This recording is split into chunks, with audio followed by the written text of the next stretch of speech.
The hospital hallway smelled like antiseptic and old coffee, the particular smell of a place where time moves differently, where minutes stretch into hours for the people waiting and hours collapse into minutes for the people running out of them, and room 412 had been quiet for 3 days, in the specific way a room goes quiet when everyone inside it has already said the things they needed to say, and is now simply waiting. Grace Whitfield was 79 years old and had been a piano teacher for 51 of those years, and she was dying alone.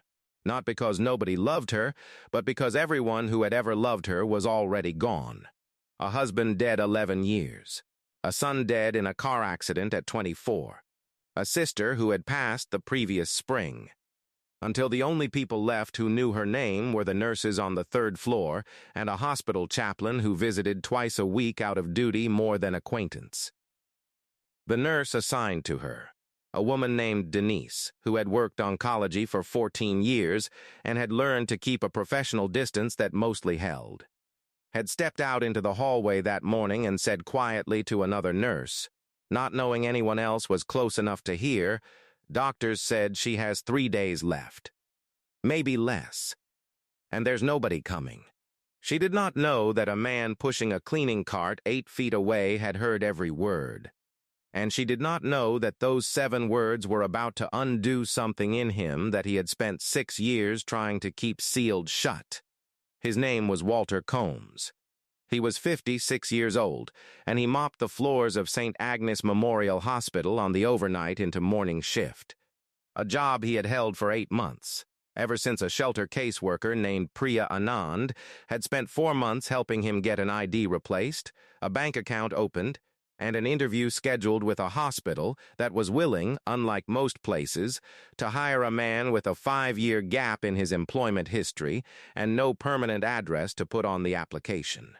Before that gap, before the shelters and the cold nights under the overpass on 9th Street, Walter Combs had been a concert pianist, the kind who had played Carnegie Hall twice before he turned 30, the kind whose name had once been printed in programs next to words like prodigy and virtuoso, until a car accident took his wife and left him with nerve damage in his left hand that no surgeon could fully repair, and a grief that no amount of physical therapy could touch, and inside of 18 months he had lost the concert career, then the apartment, then the last threads holding him to a life that had once seemed impossibly full. He had not touched a piano in 6 years. He had told himself he never would again, that the hand that used to make Rachmaninoff sound like weather had become a hand that pushed a mop, and that this was simply what remained, and he had made an uneasy peace with that. The kind of peace that is really just exhaustion wearing pieces clothing. He stood in the hallway outside room 41 with his cart, and he heard Denise say those 7 words, and something in his chest cracked open in a way he had not allowed in 6 years. He did not know Grace Whitfield. He had passed her room 100 times without a single conversation.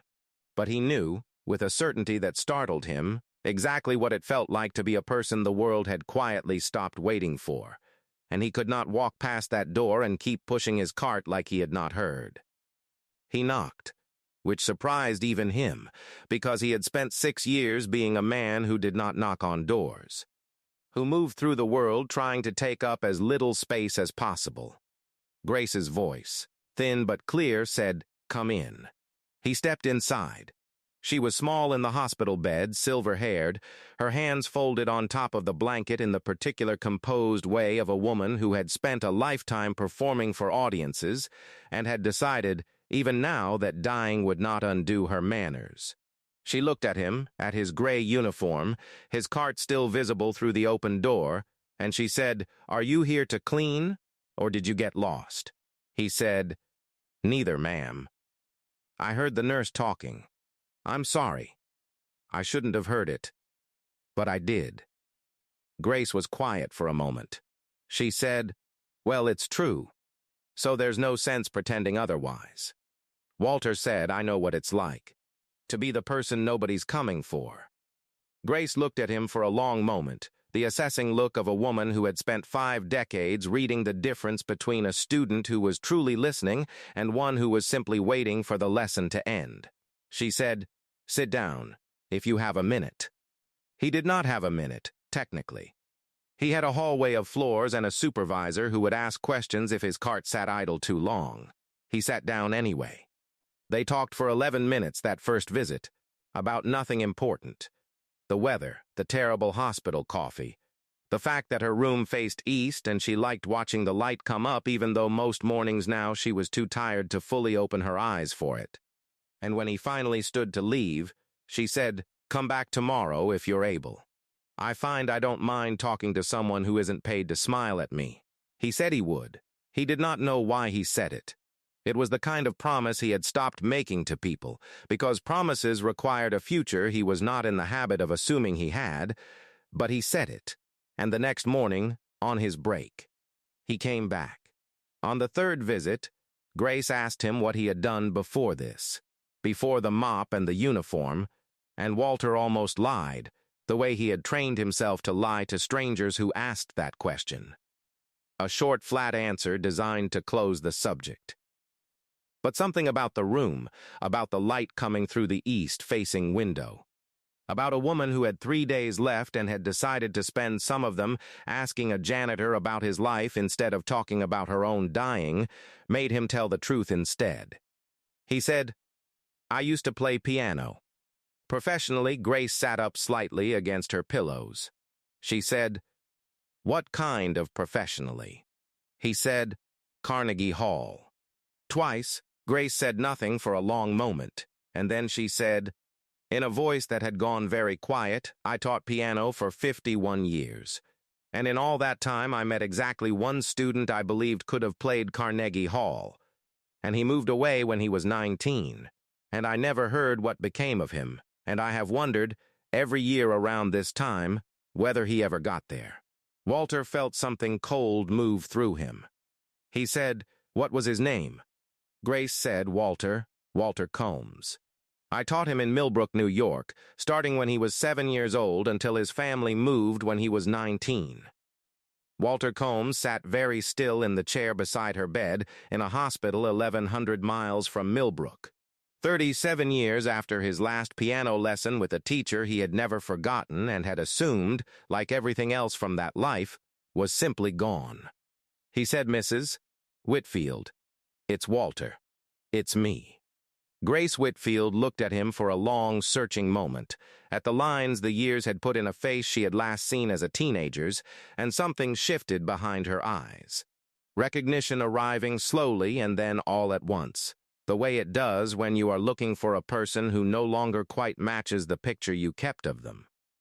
She said his name again, softly, disbelieving, and then she began to cry.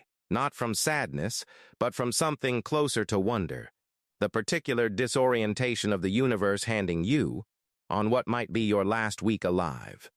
The one unanswered question you had carried quietly for decades. She said, "You got to Carnegie Hall." He said, "I did. Twice, because of you." She said, "And now you're mopping floors." It was not an accusation. It was simply the truth, spoken by a woman with no time left to spend on anything but the truth, and Walter told her the rest of it. The accident, his wife, his hand, the 6 years. The shelters, all of it, and Grace listened the way she used to listen to a student's practice, completely, without flinching, and when he finished she reached over and took his damaged hand in both of hers and said, "Can you still play at all?" He said he didn't know. He hadn't tried. She said, "There's an old upright in the family lounge down the hall. The nurses use it for the holiday parties. I would like, very much, before I go, to hear you play something. Even badly. Especially badly. I taught you long enough to have earned the right to hear you fail in front of me one more time." He wheeled her down the hall himself, against the mild protest of a nurse who relented when she saw Grace's face, and in the family lounge under fluorescent light.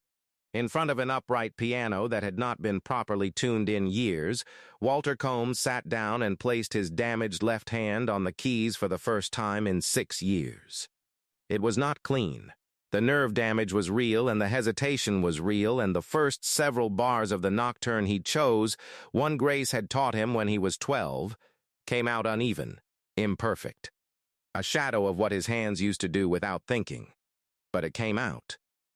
Grace closed her eyes and listened, and somewhere in the third minute, something in Walter's hand seemed to remember itself. Not fully, not the way it used to be, but enough. And by the end, nurses and a few patients able to walk had gathered quietly in the doorway of the lounge, and when the last note faded, the room was completely silent before it broke into something that was not quite applause and not quite tears, but both at once. Grace opened her eyes. She said, "There he is." She died 4 days later, one day past what the doctors had predicted, and Walter was there, along with Denise and the chaplain, and by then, several nurses who had come to know him over the course of that week. And in her final lucid hour, she asked Walter to promise her one thing, that he would not let his hands go quiet again, whatever that meant for him, whatever form it took. He promised. It was a promise he intended to keep this time. What Grace Whitfield had not told him, because there had not been time and because she was not the kind of woman who led with generosity as though it required an announcement, was that 11 years earlier, before her husband died, before her son died, she had established a small trust in her family's name meant to fund music lessons for underprivileged children in her old town of Millbrook, a trust that had sat mostly dormant for want of the right person to run it. Her lawyer, executing her final wishes 2 weeks after her death, contacted Walter Combs directly at the hospital's forwarding address because Grace's amended will, updated in her final days with a signature witnessed by Denise and the hospital chaplain, named him as the trust's director, along with a modest salary and full discretion over how the lessons were taught. Walter Combs left the janitorial staff of St. Agnes Memorial 6 weeks later. He did not return to the concert stage. Not exactly, not the way it had once looked. But he returned to a piano bench most days of the week, teaching children in a rented studio in Millbrook, New York.